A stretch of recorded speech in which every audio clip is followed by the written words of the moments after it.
Le rôti de bœuf est intact dans mon assiette, tandis que ma mère fait le tour de la table, remplissant les verres d'eau avec une précision d'orfèvre. Le dîner du dimanche chez les Dufresne se déroule selon sa chorégraphie habituelle, les verres en cristal captant la lumière du lustre, la porcelaine de famille brillant sur la table en bois sombre, qui a été le témoin de 3 décennies de tension familiale déguisée en moments de convivialité. Mon père consulte sa montre. Noémie devrait déjà être là.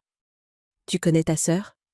dit ma mère, son regard se posant sur moi, toujours à son propre rythme.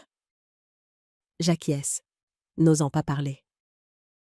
Chaque dimanche depuis ma promotion, je me présente à ces dîners, espérant que quelque chose puisse changer, que mes parents me voient enfin, me voient vraiment, sans me comparer à leur parfaite fille cadette. La porte d'entrée s'ouvre, suivie par le claquement familier des talons sur le parquet. Noémie entre d'un pas, vif, décoiffé par le vent et riant, son corps entier projetant cette confiance insouciante qui vient de ceux qui n'ont jamais eu à faire face aux conséquences. Désolée, je suis en retard. Elle jette son sac sur le buffet, manquant de peu le vase en cristal de ma mère. Mon estomac se noue quand je remarque ce qui pend à son doigt. Un porte-clés avec une étiquette en cuir bleu cobalt distinctive. Mon porte-clés, celui de ma voiture. Mon père rayonne. L'entretien s'est bien passé ? On dirait. Noémie s'affale sur sa chaise. Le directeur a dit que j'avais d'excellentes qualifications. Bien sûr que oui, dit ma mère, en lui servant une généreuse portion. Nous sommes juste heureux que tu aies eu un transport fiable aujourd'hui. La pièce tangue légèrement. Je pose ma fourchette avec un soin délibéré, l'argenterie produisant un léger tintement contre la porcelaine. As-tu pris ma voiture sans me le demander ? Ma voix est basse et mesurée, chaque mot soigneusement placé. Noémie lève les yeux au ciel, faisant tournoyer les clés avant de les jeter à côté de son verre d'eau. Oh, s'il te plaît. Elle ne fait que prendre la poussière dans ton garage la plupart du temps. Ce n'est pas une réponse. Le visage de mon père se durcit. La famille, c'est fait pour s'entraider, Adèle. Noémie devait faire bonne impression aujourd'hui. Mon esprit retourne à ce matin, lorsque j'ai cherché mes doubles de clés sur le crochet près de la porte, pour le trouver vide. J'avais supposé les avoir égarés, n'imaginant jamais que quelqu'un les prendrait simplement. Tu aurais pu demander, dis-je. Le sourire de ma mère se crispe. Honnêtement, ma chérie, ce n'est pas comme si tu l'utilisais. Ce rejet familier me pique, mais cette fois, sous la piqûre se cache quelque chose de plus sombre, une fureur lente que je m'autorise rarement à ressentir. Il y a 3 mois, je me tenais dans une salle de réunion, vêtue de mon meilleur tailleur anthracite, présentant l'aboutissement de 18 mois de travail.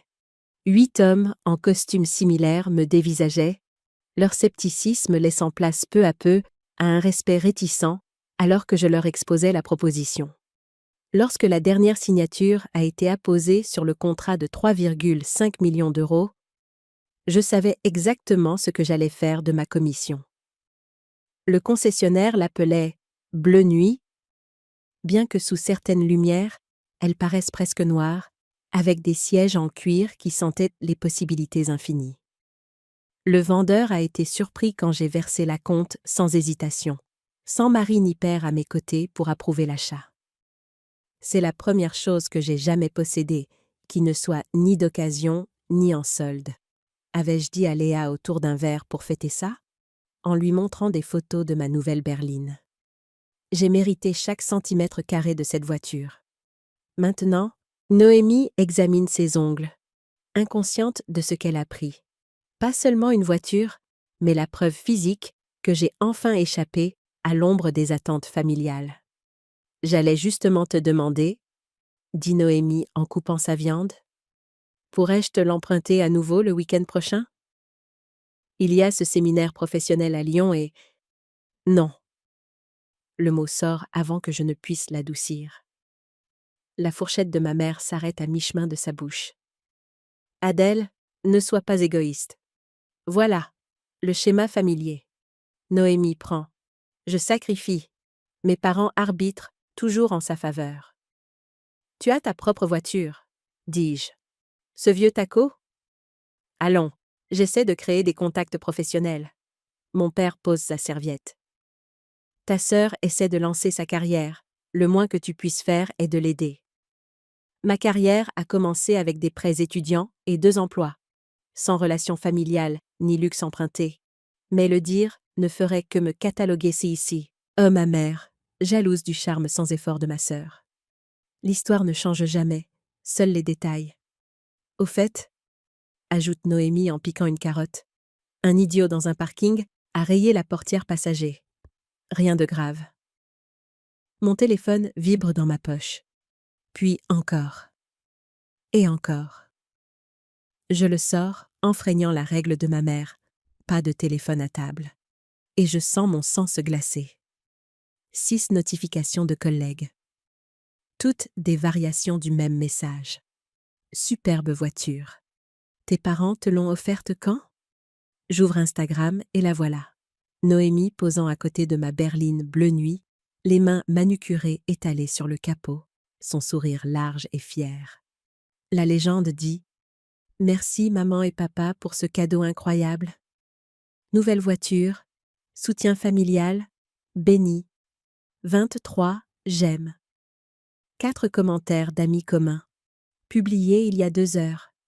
Je pose mon téléphone sur la table, écran vers le haut, pour qu'ils puissent tous voir.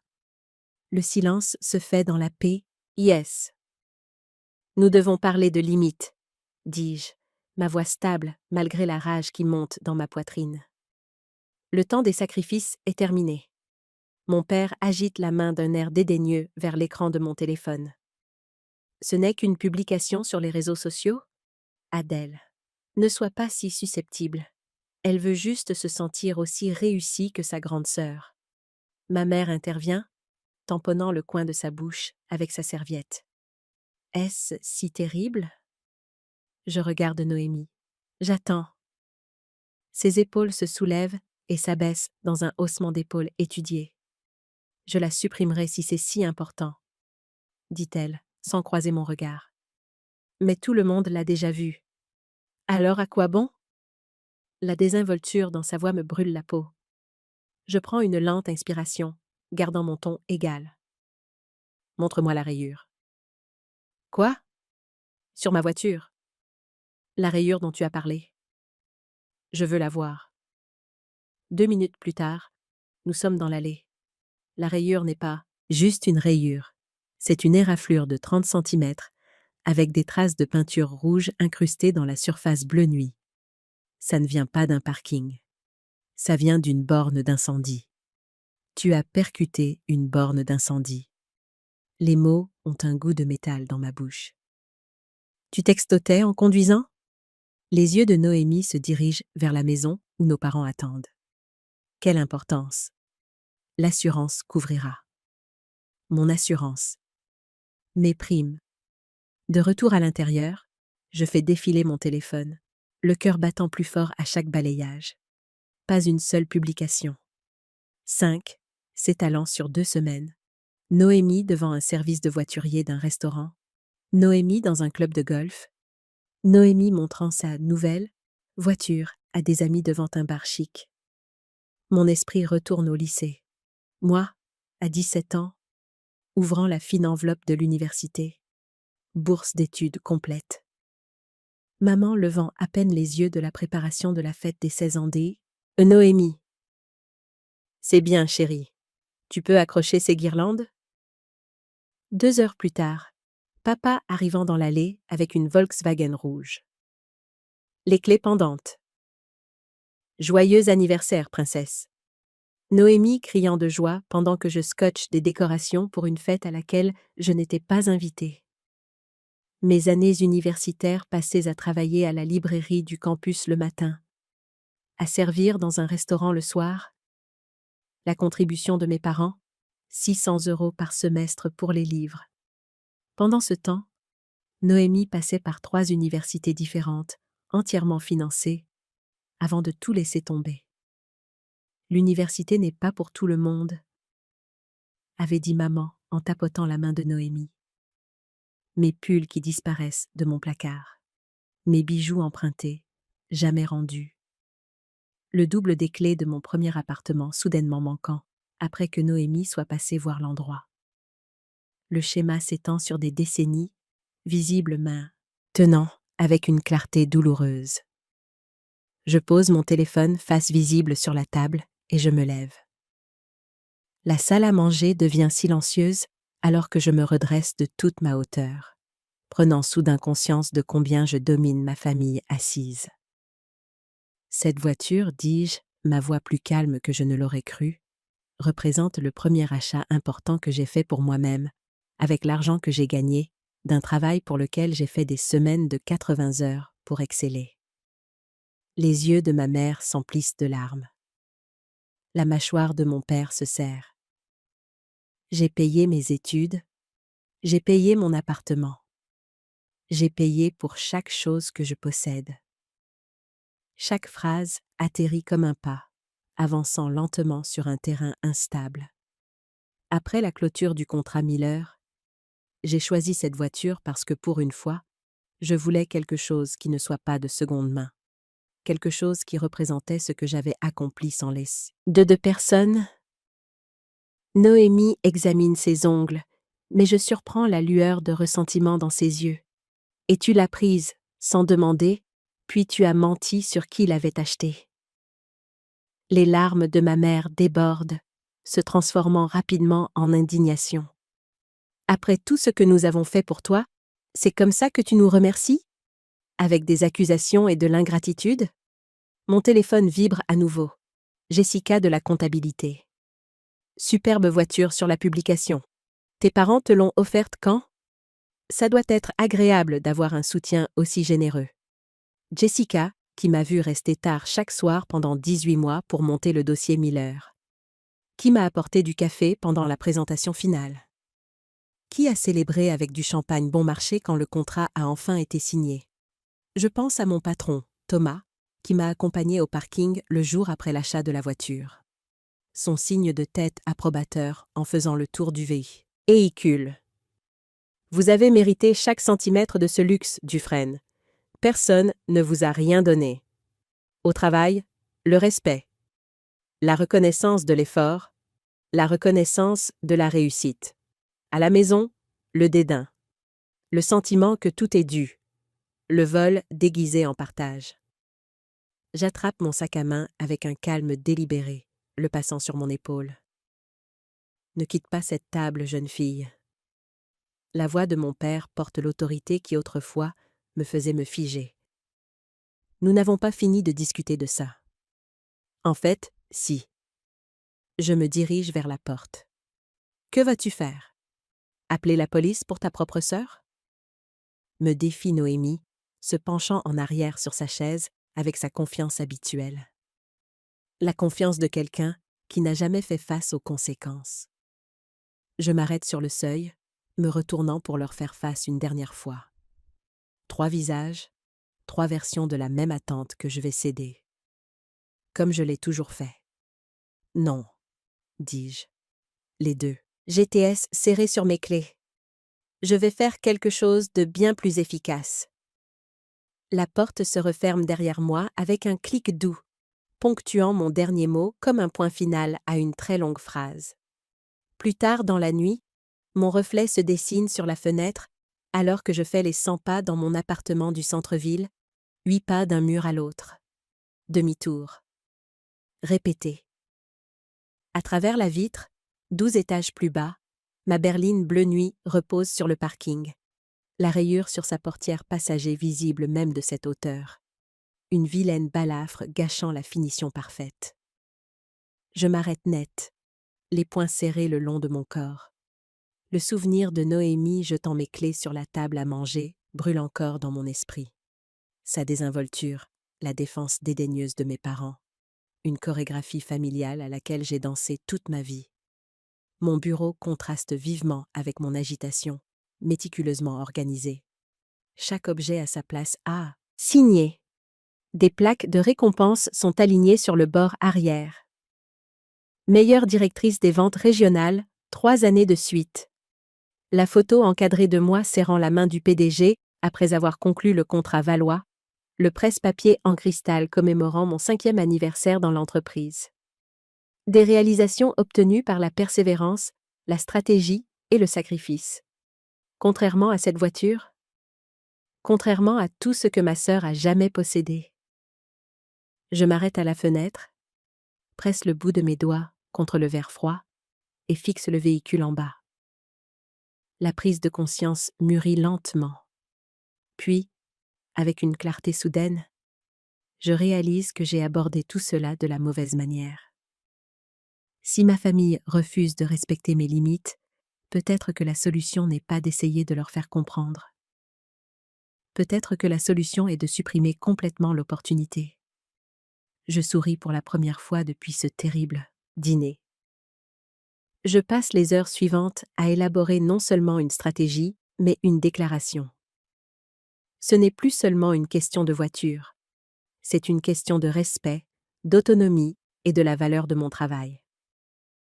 Je rassemble mes relevés bancaires de l'université, les reçus des prêts étudiants, les talons de paie de mes 2 emplois à temps partiel.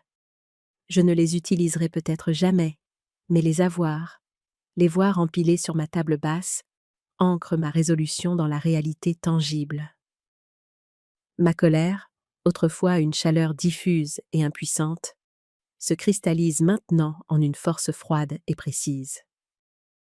C'est la même énergie que je canalise avant une négociation à enjeux élevés, une concentration qui réduit le monde à des objectifs, des variables et des résultats. L'objectif, la souveraineté, la variable, le contrôle de l'actif. Le résultat, la fin du schéma. Je me souviens d'une conversation avec mon premier mentor, une femme qui y avait brisé d'innombrables plafonds de verre. « Ne jouez jamais à leur jeu, Adèle », m'avait-elle dit. « Changez les règles. » Je m'assois à mon bureau et ouvre mon ordinateur portable. La lumière de l'écran se reflète sur mon visage alors que je commence à rédiger un plan d'action détaillé. Je recherche les lois sur la fiscalité des entreprises, les politiques de flotte de véhicules, et je commence à rédiger une proposition. Chaque mot que je tape est un coup de marteau qui forge une nouvelle frontière entre moi et ma famille. C'est une armure, non pas contre eux, mais pour moi. Le sommeil ne vient pas, mais ce n'est pas l'insomnie anxieuse du passé. C'est une veille, une préparation. Lorsque les premières lueurs de l'aube strient le ciel, la proposition est terminée, ma décision est gravée dans la pierre, et je sais exactement ce que je dois faire. Le lundi matin, le bureau bourdonne de l'énergie du début de semaine que je trouve normalement vivifiante. Aujourd'hui, chaque « bonjour » semble être une intrusion, alors que je me dirige vers mon bureau d'angle, café à la main, mallette contenant la proposition que j'ai passé la moitié de la nuit à perfectionner. Adèle. Jessica m'interpelle depuis la salle de pause. La voiture que tes parents ont offerte à ta sœur est magnifique. Mon mari regarde le même modèle. Mon sourire se fige. Merci. 2 pas plus tard, Marc de la comptabilité. J'ai vu la publication de ta sœur. Belle voiture. Tes parents doivent être fiers de son nouveau travail. Elle n'a pas encore commencé, dis-je. Les mots sont secs. Le temps que j'atteigne mon bureau, j'ai reçu 4 autres commentaires. Chacun attise la braise de la rage qui brûle dans ma poitrine. Je ferme ma porte avec plus de force que nécessaire, les stores claquant contre la vitre. Mon assistant, Karl, frappe timidement. Vous avez la réunion budgétaire avec Monsieur Chevalier à 10 heures. Il fait une pause. Étudie mon visage. Tout va bien? Je redresse les épaules. Prévoyez 30 minutes supplémentaires. Dites-lui que j'ai une proposition qui profitera à l'entreprise. Entendu. Son expression passe de l'inquiétude à la curiosité. Autre chose? Libérez mon après-midi. et trouver qui gère notre flotte de véhicules d'entreprise.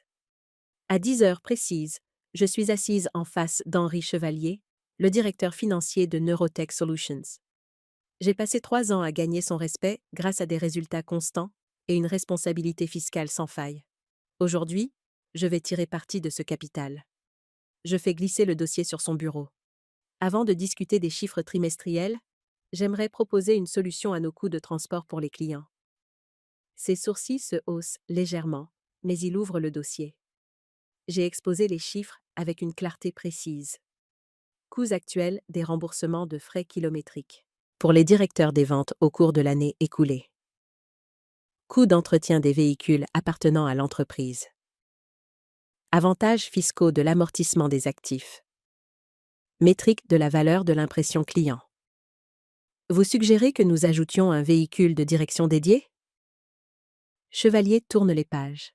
Son expression est pensive. Pour les réunions clients et les événements d'entreprise. Je garde ma voix stable, professionnelle.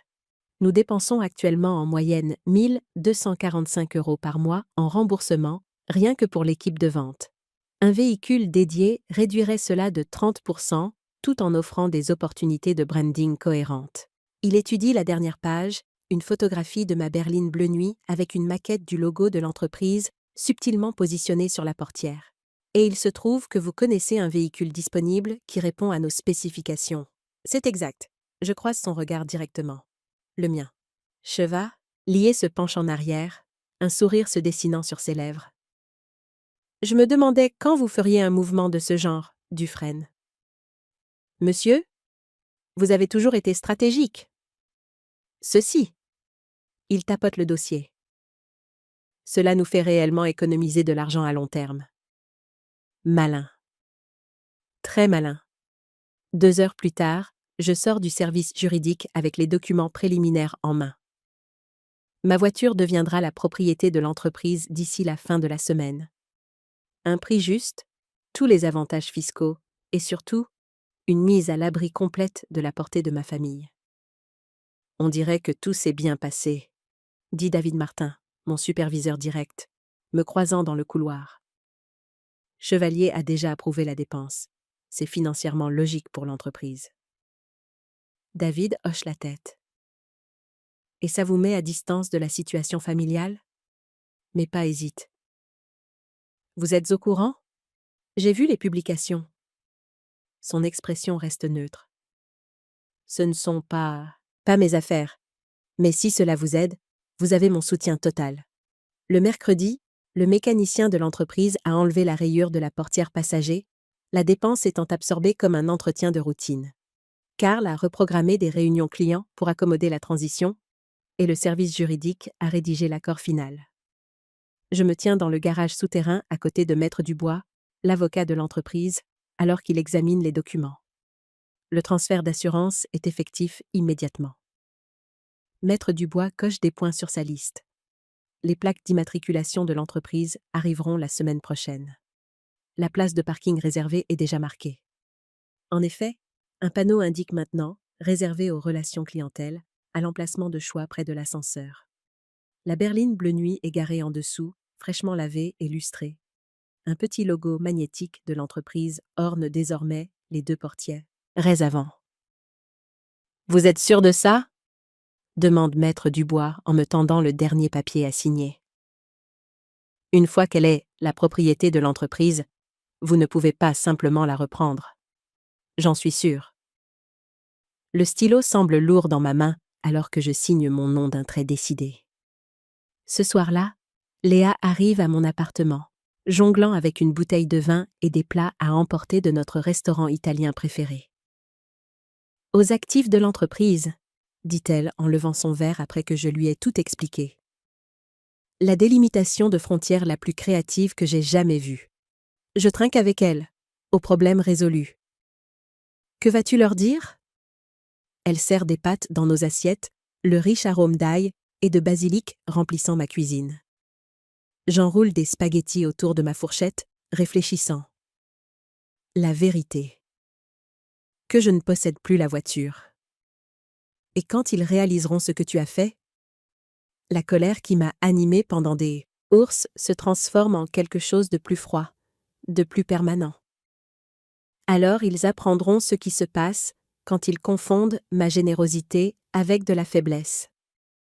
De ma table à manger, à travers la fenêtre, je peux juste apercevoir le toit de la berline dans le parking de l'immeuble en contrebas. Elle n'est plus à moi, et pourtant plus sûrement mienne que jamais. Parfois, la protection exige des sacrifices, mais pour une fois, je ne suis pas la seule à en payer le prix. Le dimanche de cette semaine-là, le soleil de fin d'après-midi projette de longues ombres sur l'allée, alors que je me gare devant la maison de mes parents dans mon vieux SUV multisegment.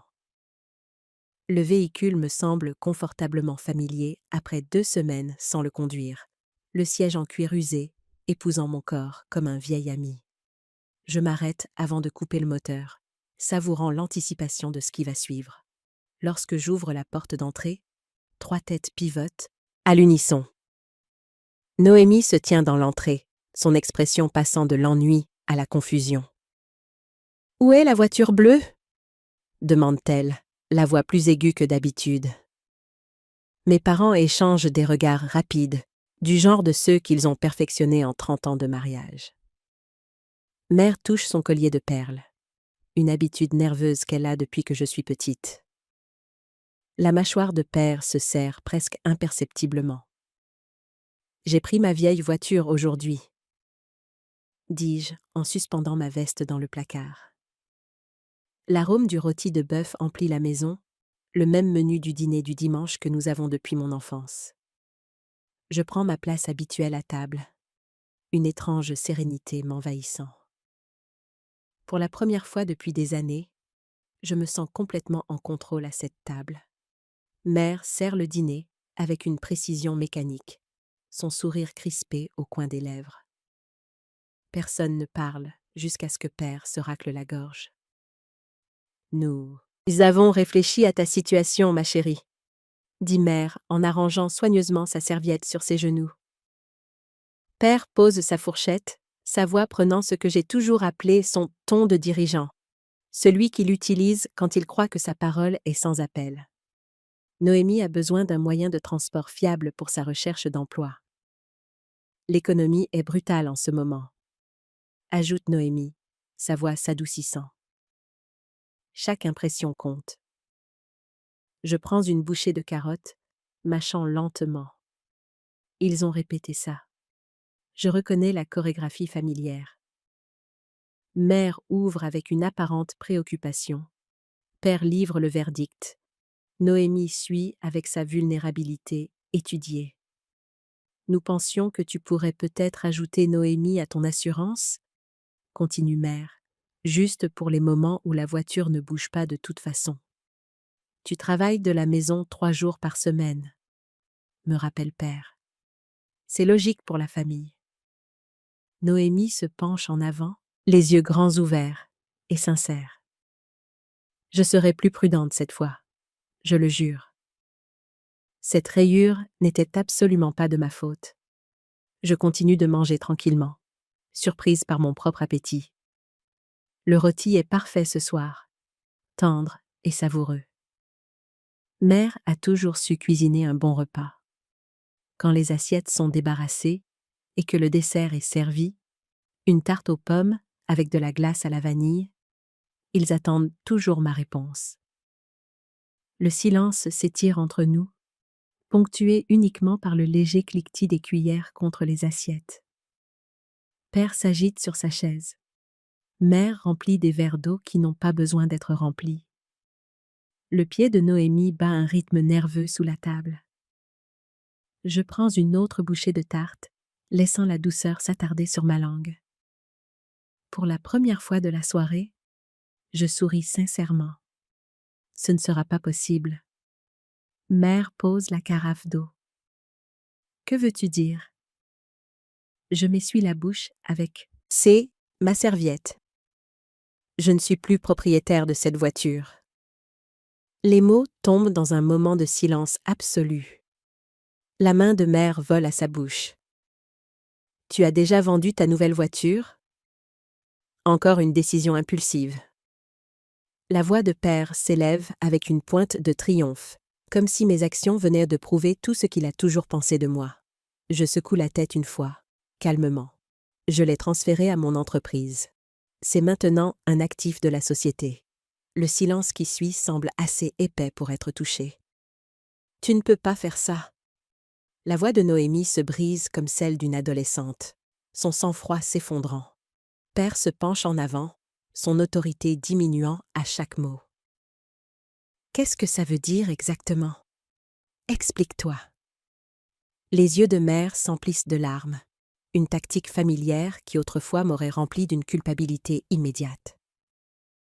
Nous essayons seulement d'aider tout le monde dans la famille. Je sors un dossier de mon sac à main et le pose sur la table entre nous. Cela signifie que la voiture appartient désormais à Neurotech Solutions. Je l'utilise exclusivement pour les réunions avec les clients et à des fins professionnelles. J'ouvre le dossier, révélant les documents de l'entreprise avec les signatures et les sceaux officiels. C'est déjà fait. Noémie s'empare des papiers, les parcourant avec une incrédulité croissante. Ce n'est pas juste. Tu as fait ça exprès. Oui, j'admets, me sentant étrangement légère. Je l'ai fait. Peuvent-ils simplement prendre ta voiture? Demande mère, regardant alternativement père et moi. Ils ne l'ont pas prise. J'ai proposé l'arrangement. Je récupère doucement les papiers des mains de Noémie. L'entreprise paie l'assurance, l'entretien et même les réparations pour cette rayure. En retour, je ne l'utilise qu'à des fins professionnelles. Le visage de père rougit. Tu as toujours été difficile, mais là, dépasse l'entendement. Ça dépasse quoi? Je demande doucement. Le fait de protéger quelque chose pour lequel j'ai travaillé dur? De m'assurer que c'est respecté? Le silence qui suit est différent de tous ceux que nous avons partagés auparavant.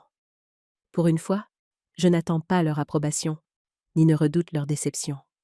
Je suis simplement présente, à l'aise avec la décision que j'ai prise.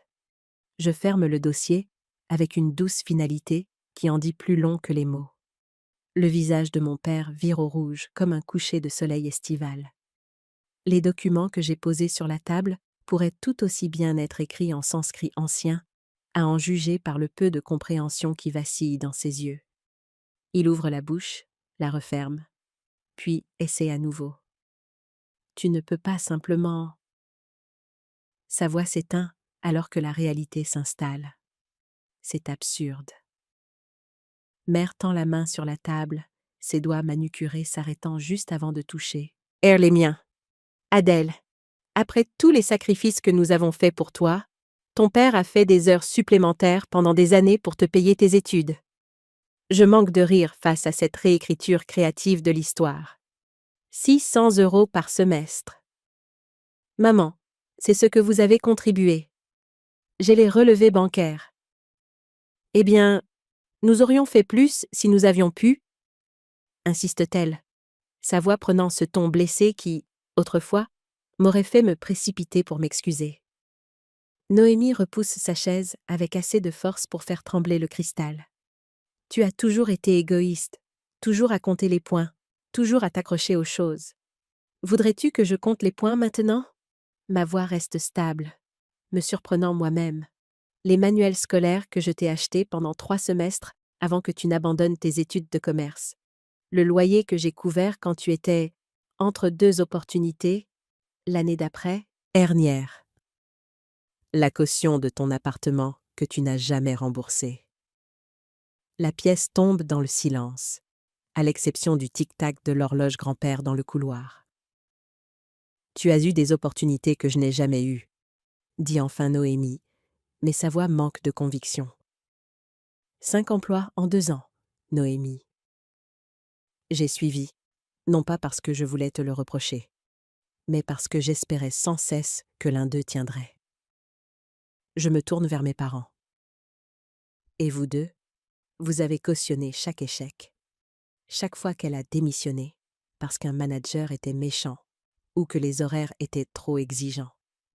Vous l'avez réconfortée, au lieu de l'encourager à persévérer. Les lèvres de ma mère se pressent en une ligne fine. Tout le monde n'est pas bâti comme toi, Adèle. Non, mais tout le monde mérite la chance de se construire. Vous ne lui avez jamais donné cette chance. Père se ressaisit suffisamment pour reprendre le contrôle. Il ne s'agit pas de l'historique professionnel de Noémie. Il s'agit de schéma, je contre-attaque. Le schéma où je travaille, et Noémie prend. Le schéma où mes réussites deviennent la propriété de la famille, tandis que mes difficultés restent des voyages en solitaire. Je me lève, me sentant étrangement calme malgré l'ouragan d'émotions qui tourbillonne en moi. Cette voiture était ma réussite, gagnée par des années de travail acharné. 18 mois de préparation pour ce contrat. Des nuits et des week-ends sacrifiés. 3 entreprises concurrentes essayant de me saper à chaque tournant. Je tapote les documents de l'entreprise. Maintenant, le véhicule appartient à ma société. Il est utilisé exclusivement pour les réunions clients et à des fins professionnelles. Le logo de l'entreprise sera ajouté la semaine prochaine et l'assurance de la société a pris effet hier. Je regarde directement Noémie. Même si je voulais te la laisser conduire maintenant, je ne le peux légalement pas. Elle n'est plus à moi pour que je la prête. Le visage de mon père s'assombrit alors qu'il digère la finalité de ma solution. Si c'est ainsi que tu traites ta famille, peut-être devrais-tu reconsidérer ta place dans l'avenir de cette famille. La menace plane dans l'air. Sa signification est claire. Vous me menacez de me déshériter ? Je demande, plus curieuse qu'inquiète. Ton comportement suggère un attachement malsain aux choses matérielles. Intervient ma mère, sa voix de thérapeute émergeant. Tu devrais peut-être en parler à quelqu'un ? Les yeux de Noémie s'emplissent de larmes. Qu'elle soit authentique ou tactique, je ne peux plus le dire. Tu nous as tous trahis, après tout ce que nous avons fait pour toi. L'accusation qui m'aurait autrefois dévastée glisse maintenant sur moi comme la pluie sur un pare-brise. J'ai déjà reçu mon héritage, dis-je doucement. Vous m'avez appris à travailler dur, à persévérer, errer quand les choses deviennent difficiles, à être autonome. Cette leçon vaut plus que tout ce qui se trouve dans votre patrimoine. Père tressaille comme si je l'avais giflé. Pour la première fois de ma vie d'adulte, je vois de l'incertitude dans ses yeux. Je rassemble mon sac et mes clés de voiture sur le buffet, mes mouvements délibérés et sans hâte. Il n'y a plus de colère qui me pousse maintenant, juste de la clarté. Je vous aime tous, dis-je, le pensant malgré tout. Mais l'amour a des limites. L'amour respecte. L'amour ne prend pas sans demander. Alors, c'est tout ? Tu t'en vas comme ça ? Demande Noémie. Je m'en vais dans mon vieux SUV vers la vie que j'ai construite. Vous êtes les bienvenus dans cette vie, mais seulement si vous pouvez en respecter les frontières. Mère commence à parler, mais père la fait taire d'une main sur son bras. Quelque chose dans son expression a changé, bien que je ne sois pas assez naïve pour le prendre pour de la compréhension. L'amour ne prend pas, il respecte, je le dis une fois de plus, les mots remplissant la pièce. Puis, je sors par la porte d'entrée, le poids des attentes s'évanouissant à chaque pas. Le moteur de mon SUV pratique et payé démarre avec un grondement familier. En m'éloignant du trottoir, j'aperçois leur silhouette à la fenêtre, 3 figures figées dans un tableau vivant, soudain incertaines du scénario. Pour la première fois en 32 ans, j'écris le mien. Le soleil matinal caresse le bord de ma nouvelle plaque de vice-présidente exécutive, alors que j'arrange la photo encadrée sur mon bureau. 6 mois se sont écoulés depuis ce dîner du dimanche, et le monde s'est réorganisé autour du mot « non » que j'ai finalement appris à dire. À travers la fenêtre de mon bureau, j'aperçois la berline bleu nuit sur le parking de l'entreprise, désormais arborant notre logo et figurant en bonne place dans notre campagne « Marketing de printemps ». La rayure a depuis longtemps disparu, effacée comme de vieilles habitudes. Toujours en train d'admirer ton œuvre ? Mon assistante passe la tête, désignant le tableau d'affichage où est accrochée l'annonce de ma promotion. Les rapports trimestriels sont prêts quand vous le voudrez. J'acquiesce, passant mon doigt sur le cadre argenté contenant une photo de moi à côté de la voiture, entourée de clients après la conclusion de l'affaire Henderson. Je pense juste au chemin parcouru. Plus tard, la vapeur s'élève entre Léa et moi lors de notre rencontre hebdomadaire au café. Elle remue son latte, veillant à ne pas déranger le dessin en mousse. « Alors, ta mère a encore envoyé un texto ?» Juste pour prendre des nouvelles. Pas de culpabilisation cette fois. Je sirote ma tasse, n'étant plus sur la défensive face à la tension familière que son nom déclenchait autrefois. Des petits pas. « Et ton père ?» Silence radio la plupart du temps. Mais il a signé lui-même la carte de Noël au lieu de laisser ta mère s'en occuper. Un progrès, je suppose. Léa me serre la main. De petites victoires. J'ai appris par une connaissance commune que Noémie a finalement gardé un emploi au-delà de la période d'essai de 90 jours. Les mots sortent sans leur arrière-goût amer habituel. Une start-up dans le centre-ville ? C'est bien pour elle ? Dit Léa, observant mon visage à la recherche de signes de l'ancienne blessure. Je hausse les épaules. Maman a demandé si nous pouvions dîner, juste toutes les deux. J'y réfléchis. Le soir venu, la chaleur et les rires emplissent mon appartement, alors que des collègues se rassemblent autour de ma table à manger. Les verres en cristal teintent contre des assiettes en porcelaine que je me suis achetées le mois dernier. Pas d'héritage, pas d'histoire, juste les miennes. À la nouvelle gamme de produits, Jessica lève son verre. Et à Adèle, qui a réussi à convaincre ce dinosaure de directeur financier d'investir dans l'innovation. La conversation coule facilement, sans les sous-entendus que j'ai appris à naviguer en grandissant. Quand quelqu'un me pose des questions sur ma famille, je me surprends à répondre honnêtement. Nous trouvons de nouvelles façons de nous connecter, à mes conditions cette fois. Le mardi suivant, Chloé, une jeune collègue, hésite à l'entrée de mon bureau, son expression reflétant mon moi d'autrefois. Ils disent que je n'ai pas assez d'expérience pour la présentation de Portland. Je lui fais signe d'entrer. Fermez la porte. Mais j'ai développé toute la proposition, dit-elle, la voix tendue. Vos réalisations vous appartiennent. Je lui dis, me souvenant de chaque crédit volé, de chaque accomplissement dénigré. Ne vous excusez jamais pour ça. Quand elle part, je rédige une note de service à l'échelle de l'entreprise proposant notre nouveau programme de reconnaissance des réussites. Mes doigts tapent sur le clavier, construisant quelque chose qui a de l'importance. Le coucher de soleil peint l'horizon de la ville en orange et or, alors que je conduis la voiture de l'entreprise vers la réunion Westfield. Dans le rétroviseur, j'aperçois des bribes de celle que j'étais il y a 6 mois. Les épaules voûtées, les mots choisis avec soin, cédant toujours. Le volant est solide sous mes mains.